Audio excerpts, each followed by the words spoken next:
12th ये 10th नहीं है। 12th का फीलिंग ही अलग होता है। मैं बोल रहा हूँ ये बात भी चुभेगी, 99.99% जो दोस्त तुम्हारे साथ है बस फॉर्मेलिटी वाइज है। तो गाइस असली मजा मस्ती करने का टाइम ना गाइस ये एज है। बट दोस्तों सबसे पहले मैं बता देना चाहता हूँ कि आप में से जिस बच्चे को ये मेरी बात इसमें, क्योंकि मैं कुछ ऐसी बात तो बोलने वाला हूँ कि अगर आप लोग को बुरी जिसको भी मेरी बात लगने वाली है, प्लीज हाथ जोड़ के बोल रहा हूँ भाई अब वीडियो छोड़ के चले जाओ, क्योंकि आप नहीं सुधरने वाले हो, आप बिल्कुल चेंज होने वाले नहीं हो। क्योंकि आपने कुछ और सोच के 11th के अंदर एडमिशन लिया था और वो चीजें अब आप भूल गए हो। बहुत दिनों से मैं कमेंट लगातार कंटिन्यू ये देखे जा रहा हूँ, क्योंकि अब 12th नजदीक आ रहा है। अब 12th आप लोगों का आ रहा है तो बहुत सारे बच्चे जो अपना स्कोर लिख रहे हैं कि मैंने 10th स्टैंडर्ड के अंदर इतना स्कोर किया था एंड 11th स्टैंडर्ड मैंने अपना पूरा खराब कर लिया, सर अब कुछ समझ में नहीं आ रहा है। तो जो बच्चे चेंज होना चाहते हैं उनके लिए वीडियो है। जो बच्चे नहीं चेंज होना चाहते भाई आपका कुछ नहीं हो सकता। आपको असली अकल कब आएगी पता है? जब 12th में जाओगे। जो अभी हाल बोर्ड एग्जाम के टाइम चल रहा है वो हम फील कर पा रहे हैं ना। 12th ये 10th नहीं है। 12th का फीलिंग ही अलग होता है। उसके अंदर बच्चा बहुत नेक्स्ट लेवल का बहुत टेंशन में रहता है। तो इतनी सब टेंशन को मैनेज करने के लिए अभी भी आपके पास एक अच्छा खासा टाइम है। बट उनके लिए टाइम है जो अपने आप को बर्बाद से खुद को आबाद करना चाहते हैं, खुद को सही ट्रैक पे लाना चाहते हैं। तो भाई सबसे पहले तो मैं यही बोलूंगा कि गट्स है हिम्मत अपनी गलतियों को लिखने का, है वो गट्स दिखाने का कि मैं सच में 10th स्टैंडर्ड में बहुत अच्छा स्कोरर बच्चा था, या तो मैं करने की मेरी चाहत थी बट मैं नहीं कर रहा था। अगर गट्स है तो सबसे पहले लिख के दिखाओ। मुझे पता है ये ज्यादातर बच्चों, देखो मैं बोल रहा हूं, मैं राहुल सर ने हमसे जो भी गलतियां लाइफ में होती थी वो गलतियां हमें सबसे अच्छी क्वालिटी मैं अपनी ये मानता हूं कि मुझे मेरी गलतियां ना एहसास होती है।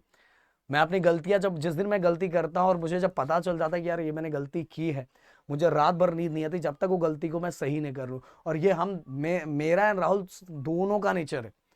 बट और इस नेचर से हमें क्या फायदा होता है पता है? हम वो गलती वापस नहीं दोहराते। तो मैं दोस्त मैं बोलना चाहूंगा, अगर प्रदीप एंड राहुल सर का आप 1% भी फॉलो कर रहे हो तो देखो मस्ती मजाक अपने जगह पे है, दोस्ती यारी सब अपने जगह पे है, सब कुछ अपने जगह पे है। बट फ्यूचर जब बर्बाद हो जाएगा ना, खराब हो जाएगा ना मेरे दोस्त, कोई संभालने नहीं आएगा, कोई पूछेगा भी नहीं। अब 99.99% अगर मैं बोल रहा हूँ ये बात भी चुभेगी, 99.99% जो दोस्त तुम्हारे साथ है बस फॉर्मेलिटी वाइज है। चीजों को एनालाइज करो, चेक करो, तुम्हें समझ में आ जाएगा। देखो करके देखो, हो सकता है आज तुम लड़ाई कर रहे हो तो तुम्हारे लड़ाई में वो आ रहा है, पर उसके पीछे का भी रीजन है। तुम्हें कुछ खाने का मन कर रहा है तो तुम्हें चलो खिला दे रहा है, बट इसको दोस्ती नहीं कहते मेरे दोस्त। अगर आप इसको दोस्ती कहते हो तो भाई मैं अभी आपने प्रॉपर डेफिनेशन दोस्ती का नहीं समझा है। और आपको कुछ दिनों में आने के बाद ऊपर वाला जब हमारे साथ हमें ऊपर वाला रास्ता दिखाता है, बट वो रास्ते को हम पकड़ नहीं पाते। तो मैंने बोला दोस्ती के बारे में हमें कुछ दिनों के अंदर समझ में आ जाएगा कि असली दोस्ती होता क्या है। तो मैं दोस्तों बोलूंगा कि 10th में हमने पापा मम्मी को बड़े बड़े सपने दिखाए थे कि तेरा बेटा तेरी बेटी ये करेंगे, ये कर लेंगे, वो कर लेंगे। स्टार्टिंग में खूब जोश में था, बहुत मजे में था। बट जैसे ही, क्योंकि मेरा पढ़ाई पे तो ध्यान नहीं था, मैं था कि मेरा स्कोर बहुत अच्छा आ गया था, बहुत अच्छा स्कोर आया था, और कॉन्फिडेंट नहीं, मैं ओवर कॉन्फिडेंट हो गया था। और ओवर कॉन्फिडेंट होने की वजह से मैंने चीजों को बोला मैं कर लूंगा कर लूंगा कर लूंगा। और जब मैंने करना स्टार्टिंग किया और जब मैंने बुक को टच किया तो मुझे डिफिकल्ट लगने लगा। और जब मुझे डिफिकल्ट लगने लगा तो मैंने उसे दूरियां बना ली। और जब मैंने दूरियां बना ली तो क्या उसका एग्जाम नहीं दूंगा? एग्जाम तो दूंगा। और दूरियां बनाने की वजह से मेरे मार्क्स कम आने लगे। और जब मेरे मार्क्स कम आने लगे तो मुझे ऐसा फील होने लगा कि मेरे से ये हो ही नहीं पाएगा। जबकि इसका रूट क्या था कि मैंने पढ़ा ही नहीं था, मैंने सही टाइम से स्टार्ट नहीं किया था। जब मुझे स्टार्ट करना चाहिए था तो मैंने स्टार्ट नहीं किया था। बट अब मुझे ऐसा लग रहा है मैंने उस गलती को भी नहीं पकड़ा था कि गलती मेरी थी कि मैंने सही टाइम पे स्टार्ट नहीं किया था, मैंने लेट स्टार्ट किया था।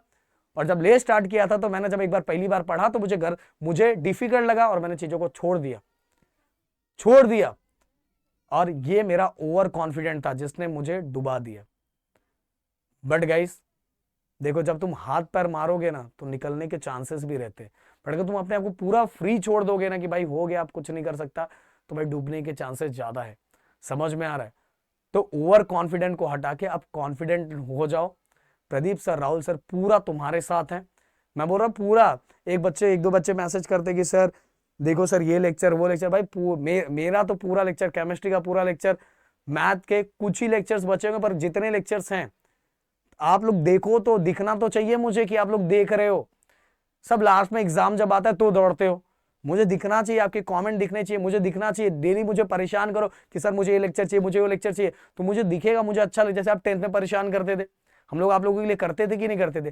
पूरे लेक्चर्स नए तरीके से मैंने इस चैनल पे अपलोड किया है। जो आपकी गिरी टूर है, पूरे वीडियोस ऑलरेडी अपलोडेड है, पूरे अपलोडेड है। व्हेन न्यूमेरिकल्स 11th पे कोई नहीं ध्यान देता, सब 12th मोड के आते हैं, सब 12th मोड के आते हैं। पर प्रदीप एंड राहुल सर आप लोगों की 11th, वो भी खुद, मैं चाहता तो मेरे पास मेरा खुद का बहुत बड़ा ऑफलाइन क्लास है, बहुत सारे टीचर्स को खड़ा कर देता। पर देखोगे राहुल सर मैथ, फिजिक्स और मेरे जो बेहतरीन टीचर्स हैं उनको लाता हूं। बहुत सारे टीचर्स हैं मेरे पास, बट गाइस खुद ही मैं देखो, मैं 12th को ही पढ़ा रहा हूँ, 11th को, 9th को, 10th को, इंजीनियरिंग, बीएससी, मतलब इतने सेक्शन को हम लोग संभाल रहे हैं। बट हमारा तो कॉन्फिडेंट लो नहीं हो रहा है। हमें यार कर लेंगे, यार कर लेंगे, करके दिया पूरा। जाके चैप्टर तो देखो, पता भी नहीं होगा आप लोगों को कि सर ने इतनी सब चीजें पढ़ा दी। इवन हमने पहले डिटेल में 1 शॉट, फिर उससे भी 1 शॉट, फिर इसके बाद न्यूमेरिकल्स, इतनी सब चीजें। पर भाई अपने को पढ़ना ही नहीं है ना, अपने को पढ़ना ही नहीं, अपने को करना ही नहीं है कुछ। डिफिकल्ट सब्जेक्ट दिखा, तुरंत उससे दूरियां बना ली। अरे नहीं यार, मैं बताओ यार, क्या एग्जाम नहीं देने वाले हो? देने वाले हो। अगले साल 12th में जाने का ट्राई नहीं करोगे? करोगे। 12th में कहा बोर्ड एग्जाम नहीं दोगे? दोगे।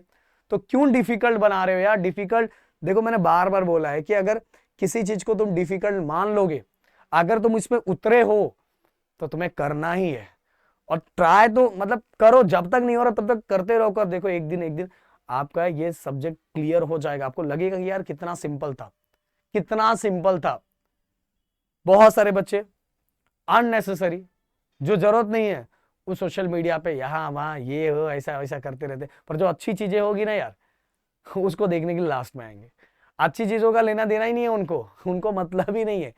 तो ऐसी चीजों को सोशल मीडिया पे कट आउट करो, हटाओ, तो तुम्हारा दिमाग सही चलेगा। देखो गाइस, आपके पास नहीं, ये 2 साल है, 2 साल का 1 साल खत्म है, अब 1 ही साल बचा हुआ है।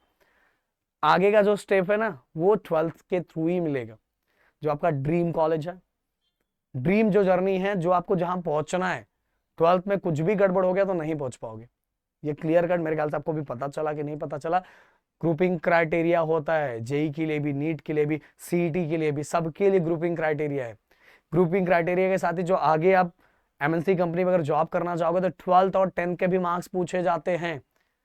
बहुत लोगों को ये बताया ही नहीं जाता है, 12th के मार्क्स नहीं बोलने, रिपोर्ट कार्ड पे होता है। अरे मेरे दोस्त, पहला जो प्लेसमेंट होता है ना, हाँ पहला प्लेसमेंट हो गया, उसके बाद आपका नॉलेज के दम पे ही आपको जॉब मिलता है। नॉलेज है तो फिर, नॉलेज है तो आपके लिए जॉब बहुत सारा है। बट पहला जो प्लेसमेंट होना चाहिए, जो नाम का ठप्पा मेरे ऊपर लगना चाहिए, वो भी हाई फाई होना चाहिए ना। ऐसा ही नंबर ऑफ लाइन में लगा के खड़ा हूं और मेरे को आते आते पहले बाहर कर दिया गया, ये भी नहीं होना चाहिए ना। जब आपको पता है, मतलब देखो व्हाट्सएप पे जो हम ज्ञान लेते हैं ना, व्हाट्सएप ज्ञान सही नहीं होता। समझ में आ रहा है? ये चीजों को सुनो और समझो अच्छी तरीके से। फ्रेंड्स, देखो फ्रेंड्स बनाना गलत बात नहीं है, फ्रेंड्स बनाओ, बहुत सारे फ्रेंड्स बनाओ, बट खास फ्रेंड्स बिल्कुल मत बनाओ, बिल्कुल मत। मतलब अब सर खास फ्रेंड, अरे भाई मिलेंगे नहीं तो कहां से बनाओगे? देखो चेक करके देखो, रियरली किसी की बहुत किस्मत होगी जिसको कोई अच्छा फ्रेंड मिला होगा, जो जिस उसके फ्यूचर के बारे में सोचता, उसको समझाता होगा। ऐसे फ्रेंड बहुत कम होंगे। और अगर ऐसा फ्रेंड आपका है तो भाई, लाख दुनिया इधर उधर कुछ भी करे, उसको छोड़ना मत, छोड़ना मत, भले कुछ भी बोले। क्योंकि ऐसे फ्रेंड्स आज बहुत कम मिलते हैं। आज फ्रेंड्स कैसे मिलते हैं पता है?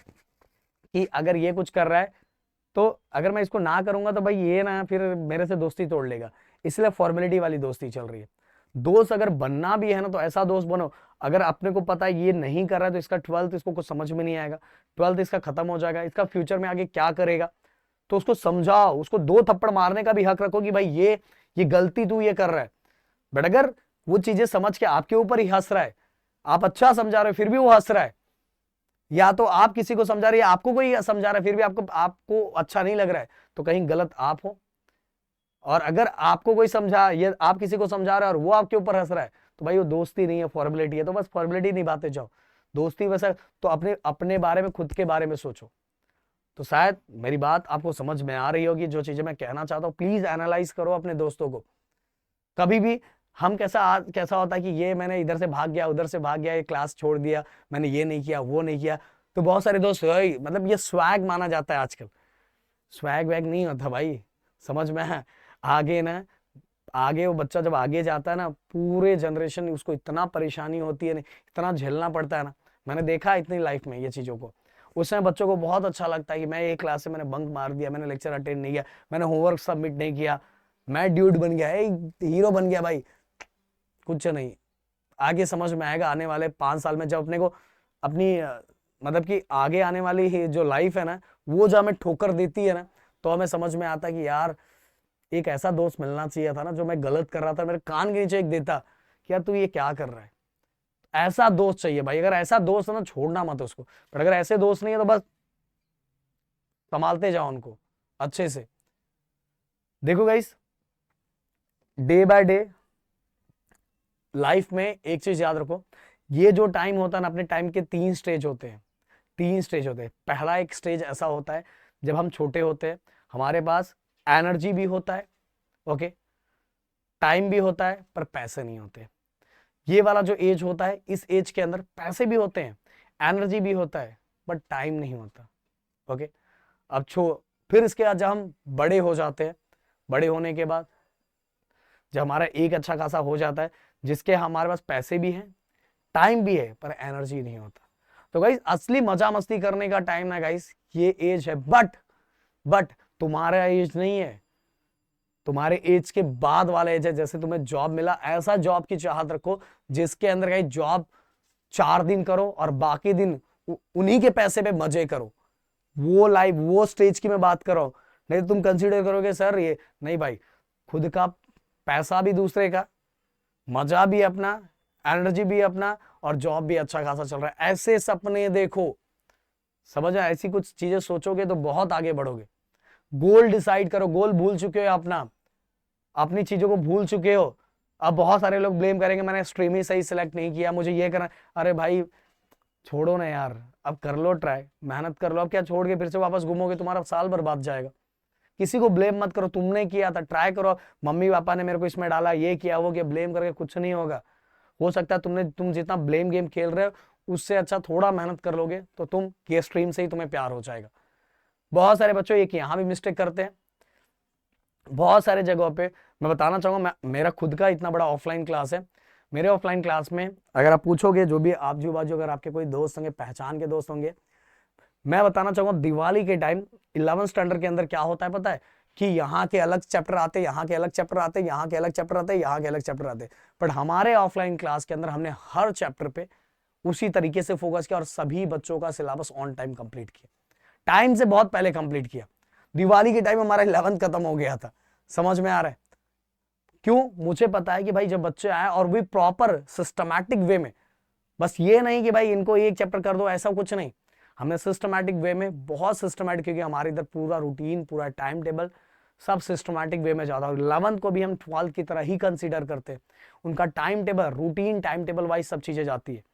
और ऐसा नहीं कि यार 2 चैप्टर आया जाने तो मैं नहीं करवाऊंगा, 3 चैप्टर अपने से कर लेना। भाई कहां से कर लेगा वो बच्चा? उसको प्रॉपर तरीके से नॉलेज तो होना चाहिए ना उन चीजों का। और आधे से ज्यादा बच्चे तो 11th के अंदर बस ये इंपॉर्टेंट, वो इंपॉर्टेंट, 2 क्वेश्चन टीचर ने दे दिया। और बहुत सारे जगहों का ऐसा हाल होता है कि वही टीचर्स, ऑफलाइन के टीचर्स क्लास पढ़ाते हैं तो वो 2 क्वेश्चन दे देते हैं, बच्चा बस वही करके खुश हो जाता है। भाई अभी तो कर लेगा, 12th में क्या करेगा?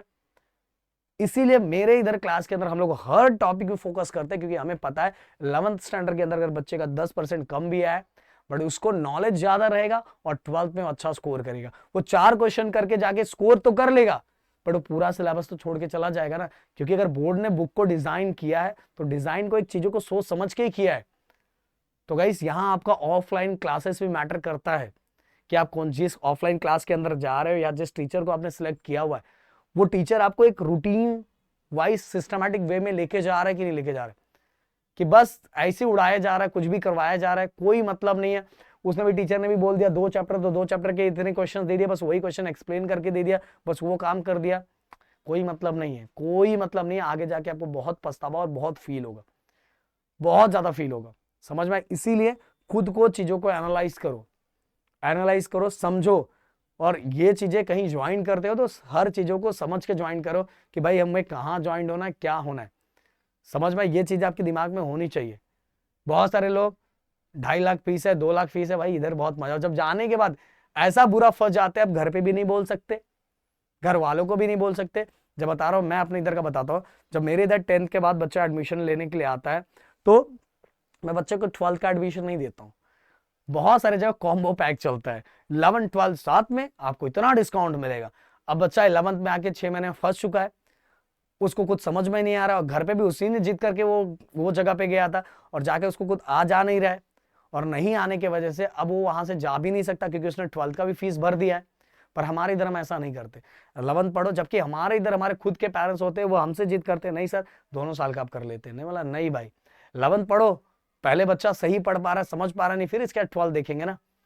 बहुत सारे जगह 11 12 जेई नीट सीईटी सब कॉम्बो पैक एक साथ बच्चा फंस जाता है।